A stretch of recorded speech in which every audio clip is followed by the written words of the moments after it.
রাত 2টোর সময় কিভাবে একজন মহিলাকে থানা থেকে চলে যেতে বললেন? আপনাদের কাছে এই প্রক্রিয়ার কোনো নথি আছে? ডিএসও নেত্রী সুস্মিতা সোরেনের মামলায় রাজ্যকে এভাবেই প্রশ্ন করেছেন বিচারপতি তীর্থঙ্কর ঘোষ। সমস্ত আইনি প্রক্রিয়া শেষ করার পর তাদের ছাড়া হয়েছে জানিয়েছে রাজ্য। সন্ধে 7টা থেকে রাত 8টার মধ্যে ছেড়ে দিতে পারতেন। রাত 2টো কোনো যুক্তিসঙ্গত সময় নয় মন্তব্য মাননীয় বিচারপতির। থানার ভেতর যে অত্যাচারের অভিযোগ করা হচ্ছে তার সপক্ষে কোনো প্রমাণ নেই, মেডিকেল রিপোর্টে নেই, সওয়াল করেছে রাজ্য। গরম মোম হাতে ঢালার যে অভিযোগ করা হচ্ছে রিপোর্টে কোনো প্রমাণ নেই, সওয়াল রাজ্যের। প্রাথমিক তথ্য প্রমাণ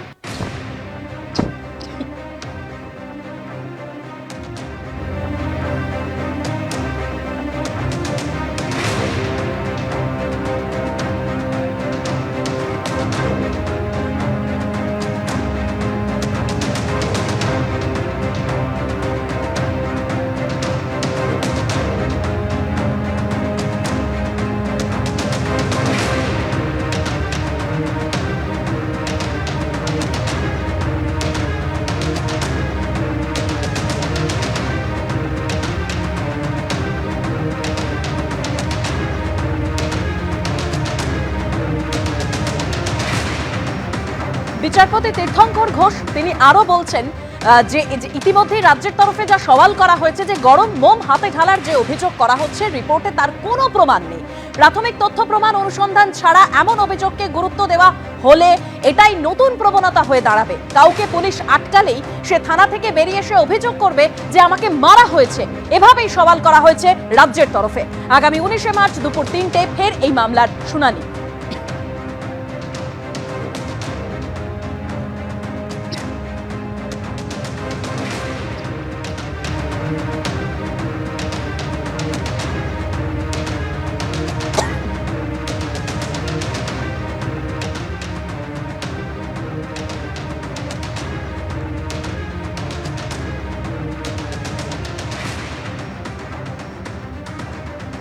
গরম মোম হাতে ঢালার যে অভিযোগ করা হচ্ছে রিপোর্টে কোনো প্রমাণ নেই, এরকমই সওয়াল করা হয়েছে রাজ্যের তরফে। এবং আরো বলা হয়েছে যে প্রাথমিক তথ্য প্রমাণ অনুসন্ধান ছাড়া এমন অভিযোগকে গুরুত্ব দেওয়া হলে এটাই নতুন প্রবণতা হয়ে দাঁড়াবে।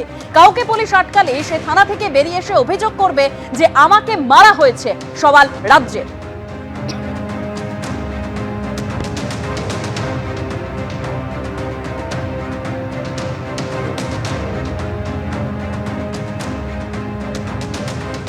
যাদবপুর কাণ্ডের জেরে বিশ্ববিদ্যালয়ের মধ্যে পুলিশ আউটপোস্ট তৈরির সিদ্ধান্ত।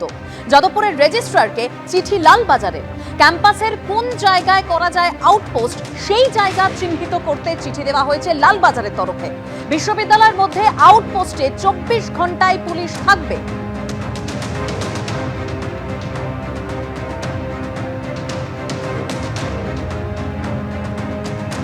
যাদবপুর বিশ্ববিদ্যালয়ের ভিতরে বাইরে মিটিং মিছিলে নিষেধাজ্ঞা প্রত্যাহার। মিটিং মিছিল সংক্রান্ত নিষেধাজ্ঞা প্রত্যাহার করলেন বিচারপতি তীর্থঙ্কর ঘোষ। কর্মসূচির জন্য আগের মতোই নিয়ম মেনে পুলিশের কাছে আবেদন করতে হবে। আগের নিষেধাজ্ঞা প্রত্যাহার করে নির্দেশ দিলেন বিচারপতি তীর্থঙ্কর ঘোষ। বিজেপির মিছিল সংক্রান্ত মামলার প্রেক্ষিতে 7ই মার্চ হাইকোর্টের নিষেধাজ্ঞা, 13ই মার্চ বা পরবর্তী নির্দেশ না দেওয়া পর্যন্ত বহাল নিষেধাজ্ঞা আজ প্রত্যাহার করে নিলেন বিচারপতি তীর্থঙ্কর ঘোষ।